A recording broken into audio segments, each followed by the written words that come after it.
নান্দনিক বিকাশ, নান্দনিক বিকাশ যেটা প্রয়োজন, কোনটা ভালো কোনটা খারাপ সে যেমন একটা ক্লাস এক মনে বুঝতে পারে।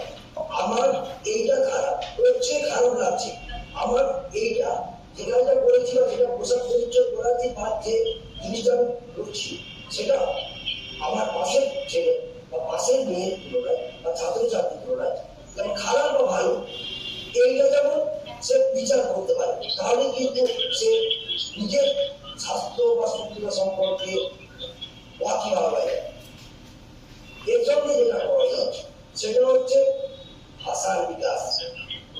কোনটাকে কি বলে, দৈনন্দিন যে কাজকর্মগুলো করতে হয় সেই দৈনন্দিন কর্মসূচির মধ্যে কোনটাকে কি বলে, এইখানে একটা কথা না বললেই হয়, সেটা হচ্ছে আঞ্চলিক ভাষা।